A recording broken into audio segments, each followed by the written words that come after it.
नमस्कार.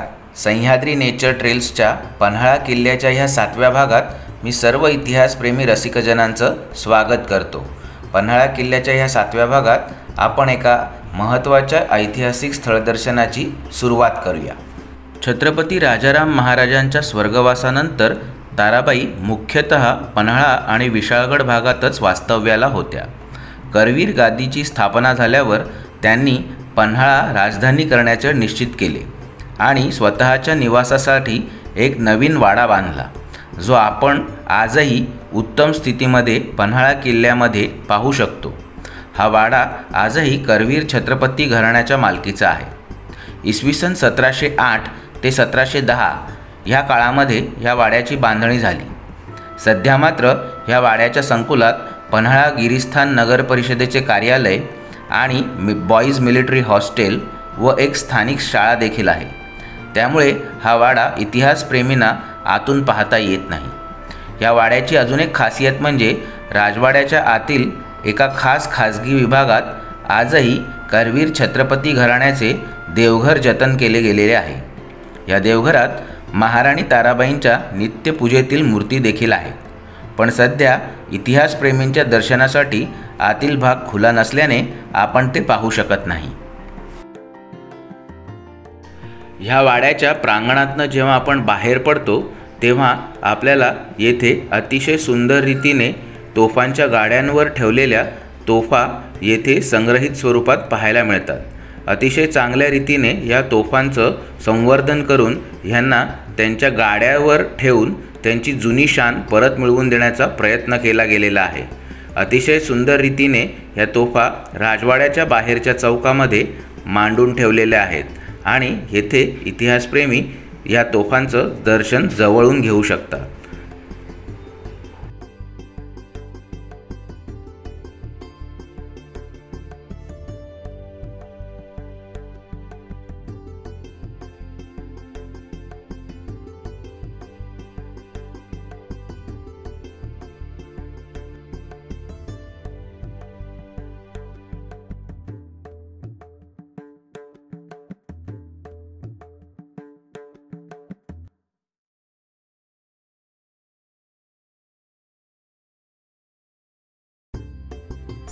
महाराणी ताराबाईंच्या राजवाड्याच्या समोरच आपण छत्रपती शिवाजी महाराजांचे एक अतिशय सुंदर दगडी बांधणीचे मंदिर पाहू शकतो.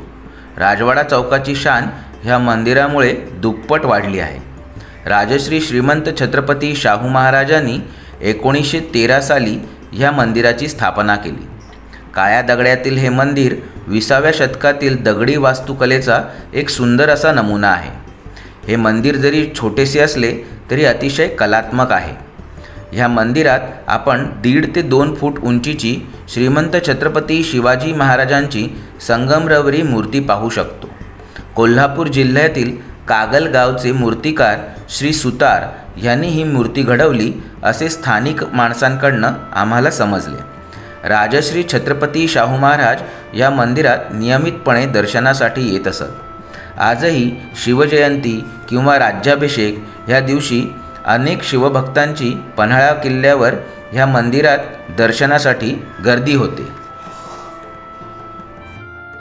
ह्या आगळ्या वेगळ्या अशा सुंदर मंदिरानंतर पन्हाळ्याच्या मुख्य वस्तीमध्ये पन्हाळा नगर परिषदेने स्थापन केलेले एक अतिशय सुंदर असं नेहरू उद्यान ह्या नावाने विख्यात असलेले उद्यान आपल्याला पाहायला मिळते.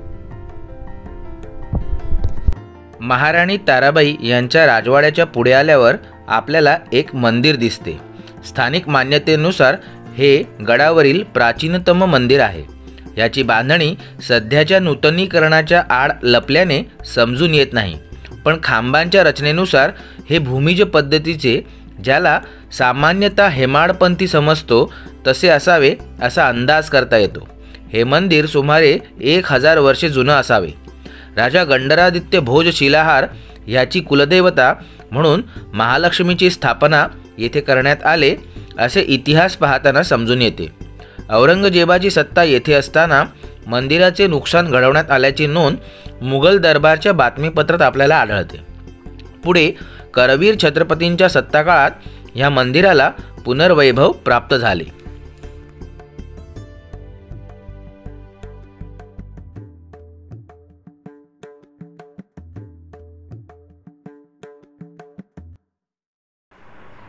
सोमेश्वर तलावाला सोमाळे तलाव असे देखील म्हणतात. हा तलाव किल्ल्याच्या मुख्य वस्तीमध्ये असून किल्ल्याचा सर्वात मोठा जलस्रोत आहे. करवीर महात्म्य या प्राचीन ग्रंथात देखील या तलावाचा उल्लेख आलेला आपल्याला पाहायला मिळतो. या तलावाला दिसणारे आजचे बांधीव स्वरूप मात्र आदिलशाही कालखंडात प्राप्त झाले. या बांधकामाच्या स्मृतीसाठी त्या काळी एक शिलालेख येथे बसवण्यात आला होता. सध्या हा शिलालेख आपण कोल्हापूरच्या संग्रहालयात पाहू शकतो. या शिलालेखातील मजकुराचे भाषांतर पुढील प्रमाणे. हा तलाव कधी व कोणी बांधला हे तुला समजण्याची इच्छा असेल तर मला गौरवाने विचार. मी सांगेन की याची तारीख पन्हाळ्याच्या तळ्याचा दरवाजा आहे, म्हणजेच बाब हौज पनाला असा फारसी शब्द येथे दिसतो, जो मलिक इस्किंदरने बांधला. तुम्ही म्हणाल हा कसला विचित्र शिलालेख, पण हीच याची गंमत आहे. तत्कालीन पद्धतीनुसार या लेखात कोड्याच्या शब्दरचना स्वरूपात तलावाच्या बांधकामाची तारीख नमूद केलेली आहे. फारसी लिपीच्या वर्णक्रमानुसार बाब हौज पनाला ह्या शब्दातून हिजरी सन 917 म्हणजेच इसवी सन 1497 हे व्यक्त केलेले आहे. मित्रांनो, आपण आपलं पन्हाळ्याचं जे स्थलदर्शन सुरू ठेवलेलं आहे याच्यामध्ये आपण विविध पन्हाळगडावरची वैशिष्ट्य बघितली. आपण आज सकाळपासून आता संध्याकाळ होत आली, आम्ही हे गडदर्शन अजून सुरूच ठेवलं आहे. येथे वेगवेगळ्या प्रकारचे जलस्रोत बघितले, काही कुंड बघितली, काही विहिरी बघितल्या, काही तलाव बघितले. असाच एक अतिशय सुंदर असा सोमेश्वराचा तलाव येथे आपण आता बघत आहात. हा जो सोमेश्वराचा तलाव आहे हा अतिशय भव्य असून चारी बाजूनी याला तटबंदीने विस्तृत असं बांधून काढलेलं आहे. तर अशा रीतीने हा तलाव जेव्हा आपण बघतो, ह्या तलावाच्या एका कोपऱ्यात तिथे सोमेश्वर महादेवाची शिवपिंडी आहे, जी आता आपण आत जाऊन बघूच. याची खासियत अशी आहे की सर्वप्रथम जेव्हा शिवरायांनी पन्हाळगड किल्ला जिंकलेला तेव्हा अशी एक लोककथा फार इथे प्रचलित आहे. याला ऐतिहासिक पुरावे नाही आहेत, पण श्रद्धेचा भाग म्हणून असं मानलं जातं की जेव्हा छत्रपती शिवाजी महाराजांनी हा पन्हाळगड किल्ला जिंकला तेव्हा ह्याच शिवशंकराला 1,00,000 सोनचाफ्याच्या फुलांचा अभिषेक केलेला. त्याची माहिती तुम्ही येथे देखील पाहू शकता. आता आपण मंदिरात प्रवेश करून अंतर्गत रचना पाहणार आहोत. मंदिरात प्रवेश करता क्षणी आपण सभागृहात येऊन पोहोचतो. येथे श्री नंदी महाराज शिवशंकराच्या सेवेमध्ये स्थानापन्न असलेले आपल्याला दिसतात. हे मूळचे मंदिर जरी प्राचीन दगडी बांधणीचे असले तरी आता याला रंगरंगोटी करून याचं पुनर्निर्माण आणि याची बांधबंदिस्ती नीट केलेली आहे. आतमध्ये गर्भगृहामध्ये श्री शिवशंकराची शिवपिंडी आपल्याला पवित्र दर्शन देत असते. अतिशय सुंदर अशी ही सोमेश्वर शिवशंकराची शिवपिंडी असून याचे दर्शन पन्हाळा किल्ल्यावर येणाऱ्या प्रत्येकाने घ्यावे. येथे सभागृहामध्ये एक ऐतिहासिक खूण देखील आपण पाहू शकतो. ते म्हणजे येथे आपल्याला एक मोठा घडीव बांधणीचा लोखंडाचा तोफगोळा देखील ठेवलेला पाहायला मिळतो. अशा रीतीने या सुंदर मंदिर दर्शनानंतर परत एकदा पन्हाळ्याच्या दीर्घ इतिहासाच्या पानात डोकावण्यासाठी आपण इतिहासाकडे वळूया.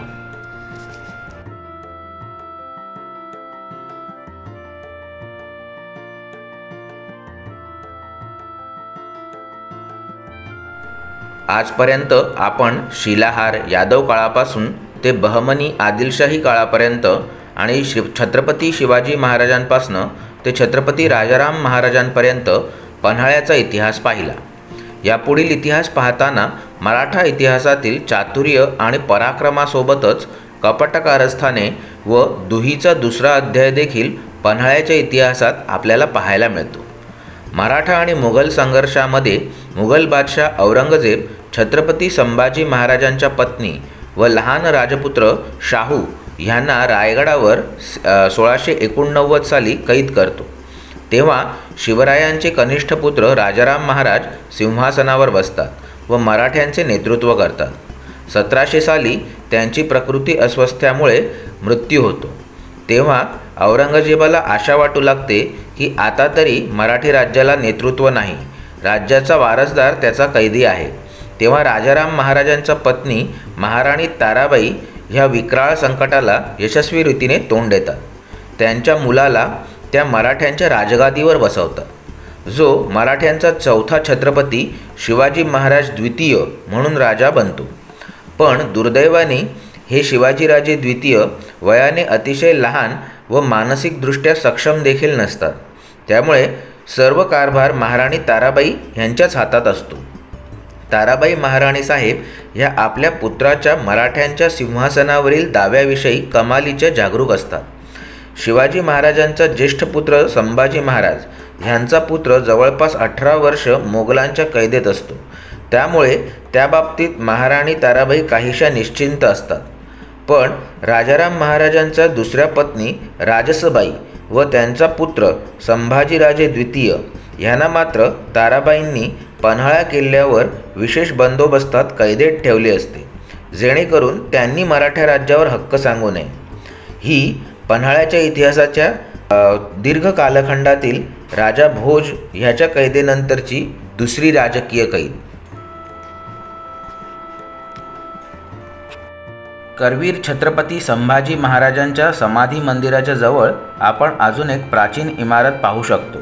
काही इतिहासकारांच्या मते इतकी डौलदार आणि कलाकुसरीची भव्य कमानी असणारी दुमजली इमारत ही किल्ल्यावर येणाऱ्या राजकीय पाहुण्यांच्या मुक्कामासाठी आदिलशाही सुलतानशाही काळात बांधण्यात आली असावी. ह्या इमारतींना खाशांच्या निवासाचे ठिकाण म्हणजेच डेऱ्याचे ठिकाण म्हणून डेरे महाल हे नाव असावे. लोककथेला प्रमाण मानायचे झाल्यास किल्ल्याच्या अंबारखान्यात धान्य भरण्यासाठी जे बैल आणि रेडे यांचे तांडे रेडेघाटीतनं किल्ल्यावर येत त्यांच्या मुक्कामाची व त्यांच्या व्यापाऱ्यांच्या राहण्याची जागा म्हणून ह्या इमारतीला रेडे महाल हे नाव पडले. महाराणी ताराबाई व नंतर कोल्हापूर छत्रपतींच्या राज्यात ह्या इमारतीत राजकीय कैदी ठेवल्याच्या नोंदी देखील सापडतात. करवीर संस्थानच्या दरबारी नोंदीनुसार कैद्यांकडून पावनगडाचा व राजदिंडीचा चिऱ्यांचा कच्चा रस्ता देखील सक्त मजुरीच्या शिक्षेच्या स्वरूपात तयार करून घेण्यात आला होता, अशा नोंदी सापडतात. स्वतंत्र भारतात मात्र ह्या इमारतीची दुर्दशा झाली. स्वातंत्र्य प्राप्तीनंतर ही इमारत पन्हाळा नगर परिषदेच्या ताब्यात गेली व त्यांनी ही इमारत जनता बाजार या संस्थेला लोकांच्या सोयीसाठी स्वस्त धान्य दुकानासाठी देऊन टाकली.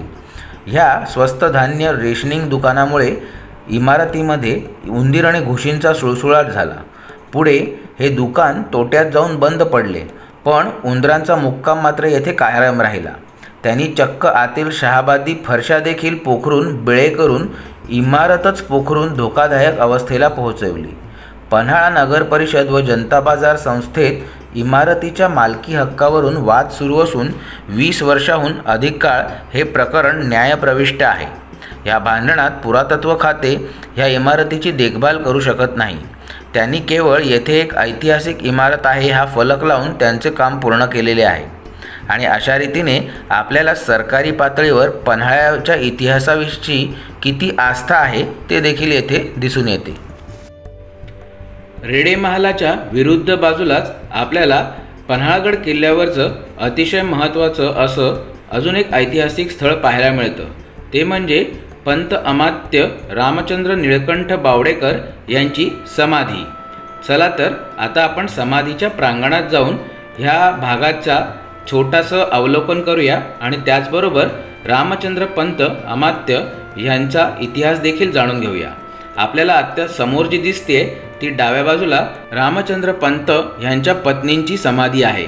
त्याचबरोबर उजव्या हाताला जी महत्त्वाची मोठी समाधी दिसते ती स्वतः रामचंद्र पंत अमात्य यांची समाधी आहे. ही समाधी आता फिरता फिरता येथे लिहिलेले माहिती फलक आपण वाचूया आणि त्याचबरोबर मी तुम्हाला येथला रामचंद्र पंतांचा इतिहास थोडक्यात सांगायचा प्रयत्न करतो. रामचंद्र पंत अमात्य हे मराठ्यांच्या सर्व इतिहासामधील राजकारणात सर्वात हुशार, कर्तबगार, मुत्सद्दी, त्याचबरोबर रणांगणात देखील तितकेच पराक्रमी असणाऱ्या आणि जमाखर्च, ताळेबंद, महसूल, जमाबंदी वगैरे कारभाराच्या बारकाव्याला जाणणारे व तोही तितक्याच कुशलतेने हाताळणाऱ्या, पण कुठल्याही प्रलोभनांना बळी न पडता निष्ठेने मराठी तख्ताच्या सेवेत कार्यरत असणाऱ्या अतिशय दुर्मिळ व्यक्तिमत्वांपैकी अतिशय सगळ्यात पहिलं अग्रणी असं व्यक्तिमत्व होते. त्यांना एकंदर 5 छत्रपतींची सेवा करण्याचा प्रदीर्घ अनुभव मिळाला आणि छत्रपती घराण्याने देखील त्यांच्या ह्या निष्ठेला हुकूमतपणा हा त्या काळचा सर्वोच्च राजकीय अधिकार देऊन त्यांचा बहुमोल सन्मान केला. स्वराज्य संस्थापक श्रीमंत छत्रपती शिवाजी महाराजांच्या अष्टप्रधान मंडळातील ते सर्वात तरुण मंत्री होते. रामचंद्र पंतांचे मूळ गाव उत्तर कोकणातील कल्याण प्रांतातील भदाणे हे होय. त्यांचे पूर्वज येथील कुलकर्णी होते. 1580 ते 1600 सालच्या दरम्यान त्यांच्या पूर्वजांपैकी नारोपंत भदाणेकर शिवरायांचे आजोबा मालोजीराजे भोसले यांच्या दरबारामध्ये कारकुनी नोकरी करत असत. त्यांचा पुत्र सोनोपंत शहाजी महाराजांच्या सेवेत होता. स्वराज्य संकल्पक शहाजी महाराजांच्या प्रत्येक लढाईत किंवा राजकीय भेटीगाठींमध्ये सोनोपंत साथीला असत. ह्याच त्यांच्या विश्वासामुळे शहाजी महाराजांनी त्यांना शिवरायांच्या प्रारंभीच्या काळात स्वराज्य स्थापनेच्या कामात जी खास व्यक्तींची टीम पाठवली त्यांच्यात कान्होजी जेधे यांच्याबरोबर सोनोपंत देखील होते.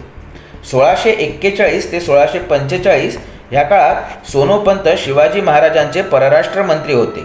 पुढे त्यांचा पुत्र निळोपंत शिवरायांच्या दरबारात मुजुमदार म्हणजे अर्थमंत्री म्हणून काम करत असत. अशा या स्वराज्य सेवेला वाहून घेतलेल्या कुटुंबात रामचंद्र पंतांचा जन्म 1650 साली झाला. 1667 साली शिवरायांनी त्यांची कारभारातील हुशारी पाहून त्यांना सिंधुदुर्ग किल्ल्याचा सबनीस नेमले. 1672 साली त्यांना रायगडाच्या दरबारात मुजुमदारी मिळाली. 6 जून 1674 साली शिवाजी महाराज छत्रपती झाले. त्यांनी स्वराज्याचे अष्टप्रधान मंडळ नेमले. त्यात रामचंद्र निळकंठ भदाणेकर हे मुजुमदार म्हणजेच अमात्य झाले. 1677 ते 1680 या पुढच्या काळामध्ये रामचंद्र पंत छत्रपतींचे स्वीय सल्लागार म्हणून नियुक्त होते. छत्रपती शिवाजी महाराज 3 एप्रिल 1680 साली स्वर्गवासी झाले. तेव्हा रामचंद्र पंत रायगडावरच उपस्थित होते. पुढे गडावर अनाजी दत्तो यांनी छत्रपती संभाजी महाराजांविरुद्ध कारस्थान केले, पण रामचंद्र पंत स्वामीनिष्ठ असल्याने ते ह्यात सामील नव्हते. छत्रपती संभाजी महाराजांनी त्यांना स्वतःच्या मंत्रिमंडळात सुरनीस म्हणजे सचिवपदी नेमले. पुढे 1681-82 साली त्यांच्याकडे कुडाळ आणि नरगुंद प्रांताची सुभेदारीची जबाबदारी देण्यात आली. 1682 ते 1685 त्यांना पुणे प्रांताचे सुभेदार नेमण्यात आले. 1689 साली औरंगजेबाने छत्रपती संभाजी महाराजांचा कपटाने पकडून खून करवला. त्यावेळेला रायगडावर छत्रपती शिवाजी महाराजांच्या वेळेपासूनची एकच मुत्सद्दी आणि राजकारणी व्यक्ती उरली होती, ती म्हणजे रामचंद्र पंत. त्याप्रसंगी महाराणी येसुबाईंनी शिवपुत्र राजारामांना गादीवर बसवले व 3ऱ्या छत्रपतींची घोषणा करवली. लवकरच राजाराम रायगडावरून निघून पन्हाळ्यावर आले. राजारामांनी रायगडावरून निघताना नव्या अष्टप्रधानांमध्ये परत एकदा रामचंद्र पंतांना सचिवपद दिले. पुढे मुघली आक्रमणाच्या धोक्यामुळे राजाराम महाराज दूर कर्नाटक प्रांतात जिंजीला गेले. जाताना मराठा राज्याचे रक्षण करण्याची जबाबदारी त्यांनी 4 शूरवीर आणि चतुर लोकांवर सोपवली. ते म्हणजे जयसिंगराव धनाजी जाधव, ममलकत मदार संताजी घोरपडे, मदारुल महाम शंकराजी नारायण पंत सचिव आणि रामचंद्र पंत अमात्य हुकूमतपणा. ह्या संघाची जबाबदारी नेता म्हणून राजारामांनी रामचंद्रांना सोपवली व त्यांना हुकूमतपणा हा किताब दिला.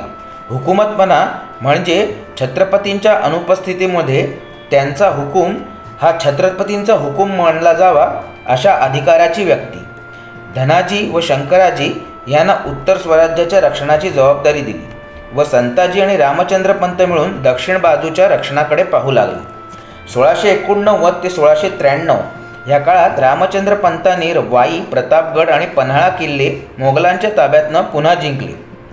रामचंद्र पंतांनी विशाळगडाच्या आश्रयात राहून मोगलांच्या विरुद्ध प्रचंड आघाडी उघडली. 1698 साली राजाराम महाराज परत स्वराज्यात दाखल झाले. औरंगजेबाविरुद्ध ताज्या दमाने युद्ध सुरू झाले, पण वयाच्या अवघ्या 30व्या वर्षी 2 मार्च 1700 साली क्षयरोगाने त्यांचे सिंहगडावर निधन झाले. पण याही संकटातून खचून न जाता महाराणी ताराबाई ह्या त्यांच्या पत्नी मराठा साम्राज्याच्या नेतृत्वासाठी पुढे आल्या. ताराबाईंनी त्यांचा पुत्र शिवाजीराजे द्वितीय यांची मुंज व राज्याभिषेक रामचंद्र पंतांच्या अनुमोदनामुळे करवून घेतला। त्यावेळेला रामचंद्र पंत यांनी ताराबाई साहेबांना गादीचे ज्येष्ठ दावेदार शाहू महाराज प्रथम यांची आठवण दिली, पण ते कैदेत असल्यामुळे कार्यकारी राजे म्हणून शिवाजीराजे द्वितीय यांना ताराबाईंनी गादीवर बसवले। ह्याचवेळी राजारामांच्या दुसऱ्या पत्नी राजसबाई व त्यांचा पुत्र संभाजी द्वितीय यांना ताराबाईंनी कैदेत टाकले। 1700 ते 1707 या काळात ताराबाई महाराणी साहेबांच्या नेतृत्वाखाली रामचंद्र पंत स्वराज्याचे हुकूमतपणा, मुख्य कारभारी म्हणून राज्यकारभार व मुघलांविरुद्धच्या स्वातंत्र्य लढ्यात अथकपणे सहभागी होते। त्यांनी मराठ्यांना किल्ले लढवायची एक अप्रतिम युक्ती शिकवली, जी आपण मागील भागात पन्हाळ्याच्या मुघली वेड्याच्या कथेमध्ये पाहिली। शेवटी 1707 साली मुघल बादशाह औरंगजेबाचा दख्खनमध्येच मृत्यू झाला व छत्रपती संभाजी महाराजांचे पुत्र शाहूराजे मुघल कैदेतनं सुटले। 1708 ते 1713 शाहूराजे व ताराबाई राणी सरकार यांच्यात गृहकलहाची अनेक युद्ध झाली, तेव्हा रामचंद्र पंत ताराबाईंच्या पक्षात राहिले व करवीरच्या गादीचे रक्षण केले। पण ह्याच दरम्यान ताराबाईंचे राजसबाईंकडे व त्यांच्या कैदेकडे दुर्लक्ष झाले व पन्हाळ्यावर एक राजकीय कारस्थान शिजले। एका रात्री राजसबाई व संभाजीराजे यांनी आपल्यावरची चौके पहारे गारद केले व अचानक ध्यानीमनी नसताना आपल्याशी एकनिष्ठ असणाऱ्या फौजेकरवी पन्हाळ्यातच असणाऱ्या ताराबाई व शिवाजी महाराज द्वितीय यांना कैदेत टाकले। पन्हाळ्यावर अशा रीतीने बिनभोभाट राज्यक्रांती घडली व एकेकाळच्या महाराणी ताराबाई कैदी बनल्या आणि एकेकाळच्या कैदी असणाऱ्या राजसबाई राजमाता बनून त्यांनी आपल्या मुलाचा म्हणजेच संभाजी महाराज द्वितीय यांचा राज्याभिषेक करावला। हे राजकारण घडवून आणण्यात रामचंद्र पंतांचाच हात आहे असे बहुतेक इतिहासकारांना वाटते, पण हे कारस्थान इतक्या खुबीने रचले होते की त्याचे कुठलेही लिखित पुरावे उपलब्ध नाही। धोरणी आणि मुत्सद्दी रामचंद्र पंतांनी स्थळकाळ व राजकीय परिस्थितीचे अचूक आणि व्यवस्थित अवलोकन केले होते। छत्रपती पहिले शाहू महाराज यांची बाजू न्यायाची आणि मराठ्यांच्या भविष्यातील विस्ताराच्या दृष्टीने हिताची आहे हे जाणवल्याने महत्त्वाकांक्षी ताराबाई हे कधीच होऊ देणार नाही हे त्यांना पटल्याने ताराबाईंना राजकीय पटलावरून रामचंद्र पंतांनी अलगद दूर केले असावे असं काही इतिहासकारांना वाटते। शाहू महाराजांची खरंच रामचंद्र पंतांनी ही गुप्त मदत केली का, याबाबत पुरावे व कागदपत्रे अबोल आहेत, पण रामचंद्र पंत उघडपणे शाहू महाराजांकडे न जाता छत्रपती संभाजी द्वितीय करवीर गादीशीच एकनिष्ठ राहिले। 1714 साली करवीर गादीवर छत्रपती संभाजी द्वितीय सिंहासनाधीश्वर झाले। त्यांनी देखील रामचंद्र पंतांना सन्मानाने करवीर राज्याचे मुख्य कारभारी हुकूमतपणा हे पद दिले। ह्याच काळात संभाजी छत्रपतींच्या सांगण्यावरून रामचंद्र पंतांनी आज्ञापत्र हा शिवाजी महाराजांना मराठा राज्याचे प्रशासकीय स्वरूप कसे अभिप्रेत होते याविषयीचा अतिशय उत्कृष्ट ग्रंथ लिहिला व छत्रपती शिवाजी महाराजांची किल्ले, आरमार, सैन्य, प्रशासन याविषयीची तत्त्वे सोप्या भाषेत ग्रंथबद्ध केली। इसवी सन 1716 8 फेब्रुवारी या दिवशी रामचंद्र पंतांचे पन्हाळ्यावर निधन झाले। रामचंद्र पंतांना करवीर गादीकडून गगनबावडा जहागीर वंशपरंपरा इनाम मिळाल्याने रामचंद्र पंतांचे घराणे पुढे पंत अमात्य बावडेकर या नावाने करवीर गादीशी एकनिष्ठ राहून स्वराज्य सेवेत राहिले। अशा या थोर राजनिष्ठ मंत्र्याची समाधी आता आपण पाहिली। अशा रीतीने स्वराज्य संस्थापक श्रीमंत छत्रपती शिवाजी महाराजांपासून ते करवीर गादीच्या श्रीमंत छत्रपती संभाजी महाराज द्वितीय इथपर्यंत 5 छत्रपतींची सेवा करण्याचे पुण्य लाभलेले रामचंद्रपंत अमात्य यांची समाधी बघता बघता आपण त्यांच्या कर्तृत्वाचा पण आढावा घेतला। येथून पुढे परत आपण एकदा इतिहासाच्या पानाकडे वळून पन्हाळगडाच्या इतिहासात डोकावून पाहूया। अखेर मराठ्यांना हरवण्याची जिद्द बाळगलेला औरंगजेब 27 वर्ष दख्खनमध्येच खपून अयशस्वी बनून 20 फेब्रुवारी 1707 या जुलियन तारखेप्रमाणे म्हातारा होऊन मरतो। मोगली फौजा मराठा प्रदेशातून माघार घेऊ लागतात। मोगली शहाजाद्यांमध्ये वारसा युद्ध सुरू होते। मराठेशाही धुळीस मिळवण्याचे मोगली स्वप्न धुळीस मिळते। मराठी राज्याच्या इतिहासाला या प्रसंगाने मात्र मोठीच कलाटणी मिळते. मोगलांच्या राजकीय कैदेत असणारे छत्रपती संभाजी महाराजांचे राजपुत्र शाहू महाराज हे औरंगजेबानंतर शहाजादा आझम याच्या ताब्यात जातात. मुघल मुत्सद्द्यांच्या सल्ल्यामुळे शहजादा आझम मराठ्यांच्या पक्षात दुफळी माजवण्यासाठी शाहू राजांना सोडून द्यायचे ठरवतो, ज्यामुळे मराठा राजगादीसाठी 2 दावेदार होऊन गृहकलह होईल असा विचार मुघल करतात. महाराणी ताराबाई देखील मुघलांचा हा अंदाज खरा ठरवून शाहू महाराजांना विरोध करायला खंबीरपणे उभ्या राहतात. रामचंद्र पंत अमात्य त्यांना शाहू महाराजांचा राज्यावर दावा धर्मानुसार कायद्यानुसार खरा असून तुम्ही मराठा राजगादी त्यांना द्या असे सुचवतात. पण ताराबाई मात्र काही ऐकत नाही. शाहू महाराज हे छत्रपती संभाजी महाराजांचे पुत्र असल्याचे सिद्ध झाल्याने परसोजी भोसले, नेमाजी शिंदे असे सरदार हळूहळू शाहूंच्या पक्षात जातात. 1707 सालच्या ऑक्टोबर महिन्यात ताराबाईंच्या पक्षाचे आणि शाहू महाराजांच्या पक्षाचे पुण्याजवळच्या खेड येथे युद्ध होते. त्यात ताराबाईंचे सेनापती धनाजी जाधव पक्ष बदलून शाहूंच्या पक्षात जातात आणि ताराबाईंचा मोठाच पराभव होतो. 1708 सालच्या जानेवारी महिन्यामध्ये सिंहगड, राजगड, चंदनवंदन या किल्ल्यांचे किल्लेदार देखील शाहू राजांच्या पक्षात जातात. त्यामुळे शाहू महाराज हे किल्ले घेत घेत अजिंक्यतारा देखील ताराबाईंच्या पक्षाकडनं जिंकून घेतात व स्वतःला अजिंक्यतारा किल्ल्यामध्ये मराठ्यांचा छत्रपती घोषित करून राज्याभिषेक करून घेतात.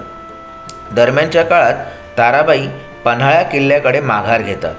छत्रपती शाहू महाराज प्रथम यांच्या फौजा ताराबाईंच्या फौजांचा पाठलाग करत कोल्हापूर प्रांतात शिरतात.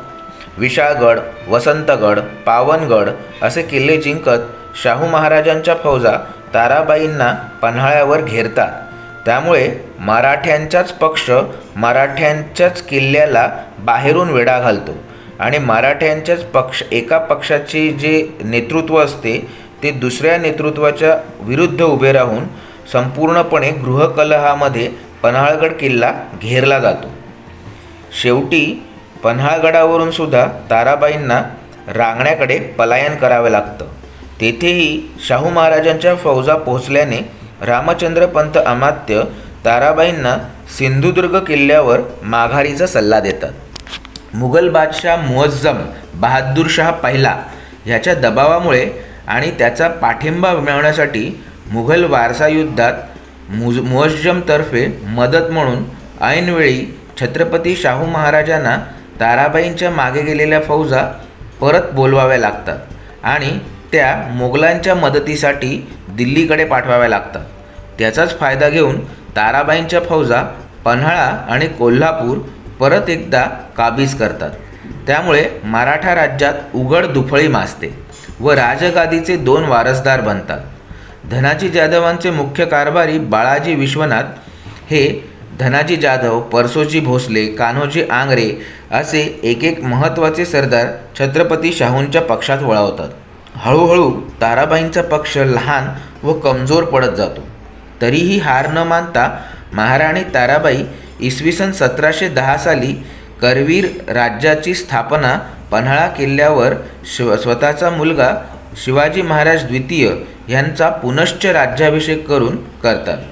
ह्याच सुमारास त्यांनी गडावर राजनिवासासाठी राजवाडा बांधला, जो आजही आपण पाहू शकतो आणि तो आजही छत्रपती करवीर घराण्याच्या खाजगी मालकीच्या ताब्यात आहे. याच्या पुढे 1714च्या जुलै ते ऑक्टोबर या कालखंडामध्ये ताराबाई राणीसाहेबांचं पूर्ण लक्ष शाहू महाराजांच्या विरोधात राजकारणात असल्याचे पाहून पन्हाळ्यावर कैदेत असणाऱ्या राजारामांच्या तृतीय पत्नी राजसबाई व त्यांचे पुत्र संभाजी महाराज द्वितीय यांनी गिरजोजी यादव, रामचंद्र पंत अमात्य यांच्या मदतीने रक्तहीन राज्यक्रांती घडवून आणल्याचं आपल्याला मराठी दरबारच्या नोंदीमधून दिसते. राणी ताराबाई व शिवाजी महाराज दुसरे यांनाच कैद करून कोल्हापूरची राजगादी स्वतः ह्या राजसबाई आणि संभाजी महाराज द्वितीय यांनी ताब्यात घेतली. पुढे अखेरपर्यंत ताराबाई राणीसाहेब राजकीय कैदेत राहिल्या. त्यांचा मुलगा शिवाजी द्वितीय 1727 साली मरण पावला. 1714 ते 1730 सालापर्यंत संभाजी महाराज द्वितीय यांच्या राजकीय कैदेत व 1730 सालापासून ते 1749 सालापर्यंत सातारचे प्रथम शाहू महाराज छत्रपती यांच्या कैदेत ताराबाई महाराणी साहेब 35 वर्ष जिवंत होत्या. पन्हाळ्याच्या इतिहासातील सर्वात दीर्घकाळची ही तिसरी राजकैद होती. छत्रपती संभाजी महाराज द्वितीय 1714 ते 1760 यांनी पन्हाळगडावरच राजधानी करून कोल्हापूर गादीचा कारभार केला. 1731 साली छत्रपती शाहू महाराजांबरोबर वारणेचा तह होऊन कोल्हापूर छत्रपतींचं राज्य मान्यता प्राप्त झालं. 1730 साली छत्रपती शाहू महाराजांच्या विरोधात झालेल्या युद्धात पराभव झाल्याने छत्रपती संभाजी महाराज यांनी देखील पन्हाळ्याचाच आश्रय घेतलेला. तेव्हा तुम्हाला हे दिसून येत असेल की जेव्हा जेव्हा छत्रपती कुटुंबावर प्रचंड मोठे संकट येत असे तेव्हा ताराबाईंच्या काळापासून राजारामांच्या काळापासून देखील सतत छत्रपतींचे कुटुंब ऐन मोक्याच्या कठीण प्रसंगी पन्हाळ्याचाच आश्रय घेत असे. ही परंपरा 1731 सालापर्यंत करवीर छत्रपतींच्या संभाजी महाराजांच्या काळापर्यंतही चालू होती. पण त्याच्यानंतर मात्र संभाजी महाराज करवीर गादी आणि शाहू महाराज यांची सातारा गादी ह्याच्यामध्ये तह झाला आणि त्याच्यानंतर उत्तरोत्तर मराठा राज्य विशाल होत गेल्याने कोल्हापूर गादीला फारसं धोका उरला नाही आणि कोल्हापूर छत्रपतींनी देखील फारसा राज्यविस्तार दक्षिणेकडे न केल्याने त्यांच्याबाबत या ऐतिहासिक युद्धाच्या घटना पन्हाळगड किल्ल्यावर फारशा घडून आलेल्या नाही. आपण करवीर छत्रपती संभाजी महाराज द्वितीय यांची ऐतिहासिक काळातील कामगिरी पाहिली. ह्याच छत्रपती संभाजी महाराज द्वितीय यांचं एक मंदिर देखील कोल्हापूरच्या पन्हाळा किल्ल्यामध्ये आपण पाहू शकतो. तर आता इतिहासाच्या पानातनं आपण वर्तमानात येऊन पन्हाळा किल्ल्याचं हे पुढचं स्थलदर्शन करूया. हुकुमतपणा रामचंद्र पंत अमात्य यांची समाधी पाहून थोडंसं पुढे आल्यावर त्यांचे स्वामी छत्रपती संभाजी द्वितीय करवीर गादी ह्यांचं एक मंदिर आपण पाहू शकतो. अतिशय सुंदर असं हे मंदिर पन्हाळ्याच्या वैभवाचा एक महत्त्वाचा ठेवा आहे. ह्या मंदिराच्या समोरच आपल्याला अजून एक मंदिर दिसते, ते म्हणजे छत्रपती संभाजी महाराज द्वितीय यांची पत्नी जिजाबाई ह्यांचं मंदिर असून त्याच्यासमोर एक समाधी देखील आपण पाहू शकतो. मित्रांनो, पन्हाळा किल्ला हे अनेक समाध्या, मंदिरे, स्मारके यांचे आगर आहे. त्याचसोबत पन्हाळा किल्ल्याला 2-2 छत्रपतींचे मंदिरे असण्याचे भाग्य देखील लाभले आहे. आपण छत्रपती श्रीमंत शिवाजी महाराजांचं मंदिर मगाशी पाहिले. आता महाराणी ताराबाईंच्या वाड्याच्या जवळच पन्हाळा गावातील पोलीस ठाण्याच्या समोरच्या रस्त्यावर असणारं हे दुसरं मंदिर आपण पाहत आहात. हे मंदिर श्रीमंत छत्रपती द्वितीय संभाजीराजे म्हणजेच राजाराम महाराजांचे व राजसबाई राणीसाहेब यांचे पुत्र कोल्हापूर गादीचे दुसरे छत्रपती यांच्या स्मरणार्थ बांधले आहे. छत्रपती संभाजी द्वितीय हे राजारामांचे कनिष्ठ पुत्र असून थोरले संभाजी महाराज हे त्यांचे सख्खे काका होते. कोल्हापूरच्या गादीवर 1712 ते 1760 असा दीर्घकाळ ह्यांची सत्ता होती. 1712 ते 1730 सालापर्यंत छत्रपती शाहू महाराजांशी बऱ्याच युद्धात पराभव पत्करावा लागल्यामुळे यांनी वारणेचा तह करून कोल्हापूर व सातारा छत्रपती घराण्यात समेट घडवून आणला. 1760 साली छत्रपती संभाजी द्वितीय यांच्या स्वर्गवासानंतर त्यांची अंतिमक्रिया झाली. त्याच ठिकाणी काळ्या दगडामध्ये हे सुंदर मंदिर बांधण्यात आले. मंदिराच्या प्रांगणात आपण काही तोफा ठेवलेल्या देखील पाहू शकतो. दुर्दैवाने आम्ही गेलो तेव्हा मंदिराचा सभागृह आणि गर्भगृह बंद असल्यामुळे आम्हाला मूर्ती मात्र काही पाहता आली नाही.